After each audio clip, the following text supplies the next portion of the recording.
My mother kept one bedroom locked for 25 years. Then, I inherited the house. The first thing I noticed was the smell.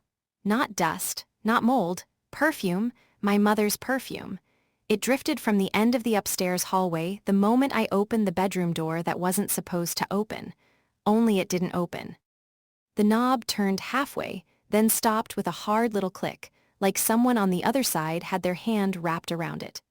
I stood there with my mother's house keys in my palm, her will folded in my purse, and every room in that old house finally mine. Every room except one. The smallest bedroom at the back of the hall, the one my mother had kept locked for 25 years, the one she always called storage, the one she never let me enter, and now, 3 days after her funeral, it was locked from the inside. I pressed my forehead against the cool wood. "Mom," I whispered, even though she was gone. "What did you do?" The house had been quiet since I arrived that morning. Too quiet. No television humming from the living room, no kettle screaming from the kitchen. No sound of my mother moving slowly from room to room, pretending age had made her fragile when control had been the stronger part of her for as long as I could remember. Her name was Rosalie. Everyone else called her warm, generous, devoted. I called her complicated. She had raised me alone after my older brother Julian disappeared when I was 12. That was the word she used. Disappeared, not ran away, not kidnapped, not dead, just disappeared. One night he was in that back bedroom, music playing low through the wall. The next morning his bed was empty, his window open, and my mother was standing at the stove making pancakes with hands that shook so badly she burned the first batch. When I asked where he was, she said, "Your brother made his choice." That was all. For 25 years, that was all. No police report that I ever saw. No missing posters. No search parties. No family meetings. Whenever I cried about him, she told me not to build a shrine to someone who abandoned us. Whenever I asked questions, her face turned hard. "Some doors stay closed, Nina." I used to think she meant emotional doors. Now I was standing in front of a real one, locked from the inside. I called a locksmith. He arrived 30 minutes later, a broad man with gray hair and muddy boots. He studied the knob, then looked at me strangely. "This is a privacy lock," he said. "Bedroom type, but someone added a slide bolt on the inside." My mouth went dry. "Can you open it?" "I can." He worked quietly for several minutes. Then the bolt scraped back. The door opened 3 inches before something heavy stopped it. The locksmith pushed harder. A stack of boxes shifted inside, scraping across the floor. The smell of perfume deepened, and underneath it came something else. Old paper, stale air, a room that had been waiting too long. The locksmith looked at me. "You want me to stay?" I almost said yes. Then pride answered for me. "No, thank you." After he left, I pushed the door open with my shoulder and stepped into the room my mother had guarded for half my life. It was not storage. It was Julian's bedroom, not cleaned out, not packed away, preserved. His navy comforter was still on the bed, smoothed flat. His baseball glove sat on the dresser. A stack of comic books leaned against a lamp. His sneakers were lined up below the window, laces tucked inside like he might come home and put them on. For a second, I couldn't breathe. I had spent 25 years being told my brother left because he didn't love us enough to stay, but my mother had kept his room like a chapel. I moved slowly through it, afraid to touch anything. There was dust, but not 25 years of dust. Someone had cleaned in here. Recently. My mother had been coming into this room. The question hit me so hard I sat on the edge of Julian's bed. Why? Why tell me to forget him while secretly keeping everything? Then I saw the envelope. It was tucked beneath the pillow, yellowed at the edges. My name was written across the front. Nina. Not in my mother's handwriting. Julian's. My hand started shaking before I opened it. Inside was one sheet of paper. The date at the top was the night he vanished. "Nina, if Mom tells you I left, don't believe her. I didn't want to go. I'm scared she'll make you hate me, but I need you to remember this. I would never leave you on purpose. Ask her about the basement room. Ask her why Dad really died. And don't let her lock you away too. Julian, I read it once. Then again. The words blurred. Dad. Our father had died when I was 4. A heart attack, my mother said. Quietly, suddenly, Before Julian disappeared, before the locked room, before the silence that swallowed everything. I searched the bedroom like a woman tearing through someone else's life. The dresser drawers held old clothes. The closet held school notebooks. The desk held nothing but pencils, dried markers, and a cracked plastic ruler. Then I found the floorboard. It was under the bed, slightly raised at one corner. Julian had carved a tiny X into the wood. I pried it up with a screwdriver from the hall closet. Underneath was a metal cookie tin. Inside were photographs, not many, 6, all taken in our basement. The first showed my father sitting in a chair, smiling faintly, thinner than I remembered. The second showed my mother standing beside him, one hand on his shoulder, her face turned away from the camera. The third showed bruises on his wrist. I dropped the photo like it burned me. There were folded papers beneath them, pharmacy receipts, doctor's notes, a discharge summary. My father had not died suddenly. He had been sick for months, and my mother had hidden it. I drove straight to my aunt's house. My mother's younger sister, Beatrice, lived 20 minutes away in a brick ranch with plastic flowers on the porch and curtains that never opened. She had skipped the funeral, claiming her knees were bad. When she saw me standing there with Julian's letter in my hand, her face changed. Not surprise. Fear. "You found the room," she said. I stepped inside without waiting to be invited. "What happened to my brother?" Beatrice looked past me toward the street. "Nina, your mother is dead." That doesn't answer me. She shut the door slowly. For a long moment she said nothing. Then she whispered, "Julian was dangerous." I almost laughed. "He was 15, he had your father's temper."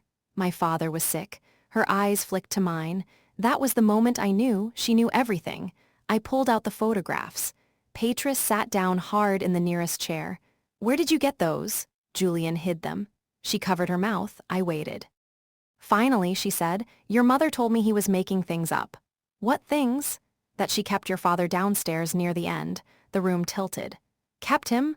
Beatrice's voice became thin. She said he was confused, violent, that he refused treatment. She said locking the basement door was for everyone's safety. I stared at her. "And you believed that?" I wanted to. That answer made me angrier than a lie. "Where did Julian go?" Beatrice looked down at her hands. "Rosalie said he ran away after an argument. But you didn't believe her." "No. Why?" Her lips trembled. "Because the morning after he disappeared, she asked me to help her repaint the basement stairs." I left before I said something I couldn't take back. Back at the house, I went to the basement door. It was off the kitchen. I had not opened it since I was a child.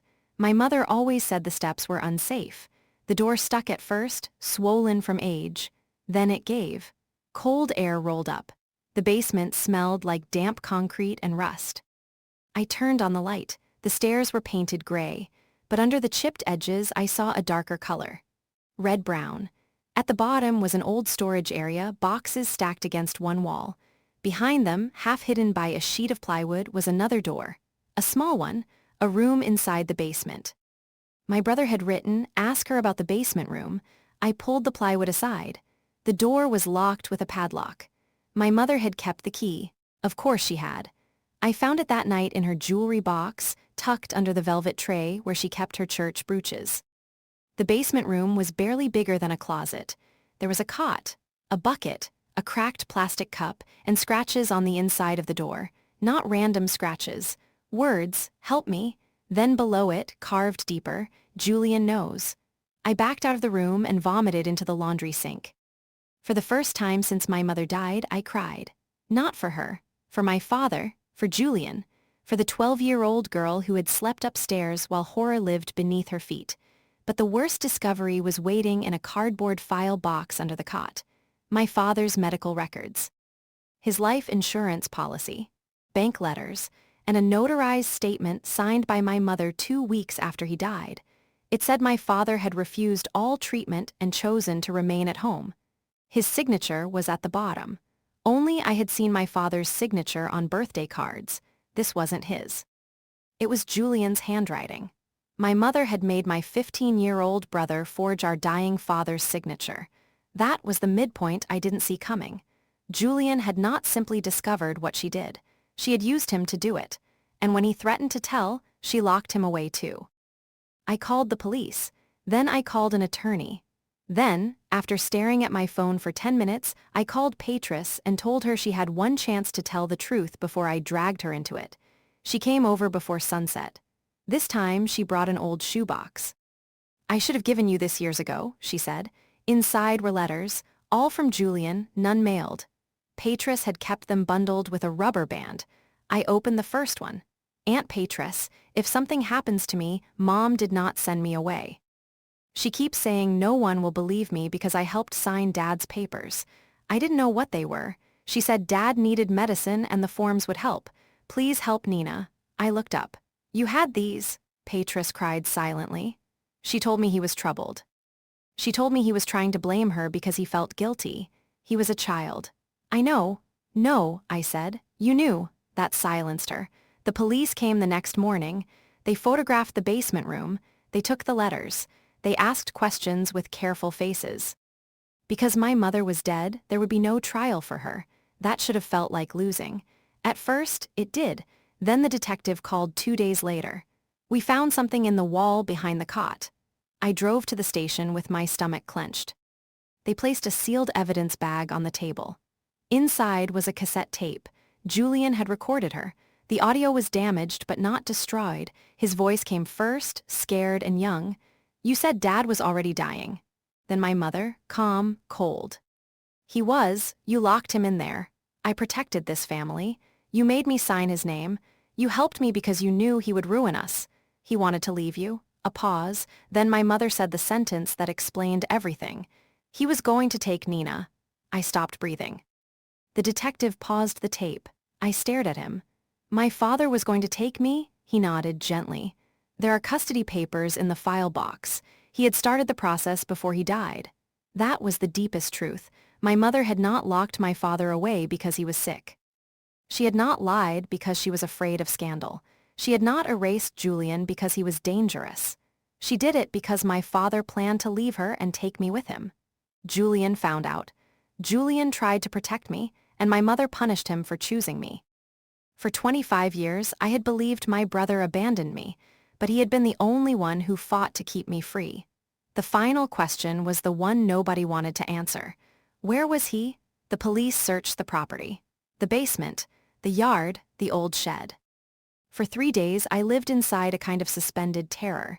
Then they found him, not in the house, not buried in the yard, at a state hospital 2 counties away. Alive. My mother had not killed him. She had done something almost as cruel. After weeks of keeping him locked in the basement, she convinced a doctor he was unstable, violent, delusional, grieving his father, and dangerous to his little sister. Patris had signed as a supporting witness. Julian was placed in psychiatric care at 15, later transferred, later forgotten.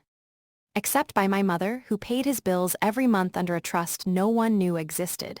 She kept his room perfect. She kept his body hidden in the system. She kept me grieving a brother who was still breathing.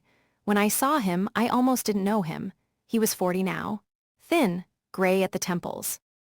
Sitting by a window in a common room, folding and unfolding a napkin. The nurse said my name softly. "Nina is here." He looked up. For 1 second, he was a stranger. Then his eyes filled. "Nina?" I covered my mouth. He stood too fast, like he expected someone to stop him. No one did. I crossed the room and wrapped my arms around my brother. He was shaking, so was I. "I thought you forgot me," he whispered. I held him tighter. "I thought you left." He pulled back and looked at my face like he was counting the years. "I tried to tell you. I know. I tried. I know." That was when I finally broke, not quietly, not gracefully. I cried for the years stolen from both of us. I cried for the father I never got to know. I cried for the mother I had spent my life trying to understand, and then I stopped crying. Because grief was not going to fix anything. The legal process took months. Patris was charged for the false statement she had signed and for helping conceal Julian's abuse. Her age softened the sentence, but not the truth. She lost her home paying legal fees and never again called me to ask for mercy. My mother's estate was reopened. Every dollar she had left me, every account, every hidden trust, every piece of that house was examined. In the end, I sold the house. People thought I would keep it because it was all I had left of my childhood. They were wrong. That house had never been a home. It was a locked box with wallpaper. Before the sale, I went upstairs one last time. Julian came with me. We stood in his old bedroom. He touched the baseball glove on the dresser, then the stack of comic books, then the bedspread my mother had kept smooth for 25 years. "She kept it nice," he said. His voice held no gratitude, only confusion. I understood. My mother had preserved his room like love could undo what she had done. But love that requires a locked door is not love. It is possession. Julian picked up the envelope he had left under the pillow, the one addressed to me. "I didn't think you'd ever find it," he said. I almost didn't. He looked toward the window. "I used to imagine climbing out and coming back for you." "You did come back for me," I said. He shook his head. "No, Nina, you came back for me." The house sold to a young couple with 2 children. I told them nothing about the basement room. Not because I wanted to hide the truth, because the truth had already been taken out of that house. The door was gone. The room was opened. The secrets belonged to us now. Julian moved into a small apartment near mine with help from advocates, lawyers, and doctors who actually listened to him. Healing did not happen quickly. Some days he called me 3 times to make sure I was still there. Some days I sat in my car outside his building and cried before going in, because being strong for someone you love is harder when you are grieving too. But slowly, he learned ordinary things again. How to choose groceries, how to sleep with a door unlocked, how to believe silence did not always mean punishment. On the first anniversary of my mother's funeral, I received the final box from the attorney. Personal effects, mostly jewelry, a few photographs. And one sealed letter addressed to me in my mother's handwriting. I almost threw it away. Julian told me to open it, not because she deserved to be heard, because I deserved to stop wondering. The letter was short. "Nina, I did what I had to do to keep you. One day you may understand that love makes people desperate. Your brother was always too much like your father. I hope you remember that I protected you. Mother, I read it once. Then I handed it to Julian. He read it silently. Then he gave it back. "What do you want to do with it?" he asked. I walked to the kitchen sink, struck a match, and held the flame to the corner. The paper curled black. My mother's final excuse turned to ash in my hand. For most of my life, I thought forgiveness meant finding a way to make someone's actions hurt less. Now I know better. Sometimes forgiveness means refusing to carry the version of the story they handed you. My mother protected no one. She kept what she thought belonged to her. My father tried to leave. My brother tried to tell the truth. And I finally opened the door. That was enough.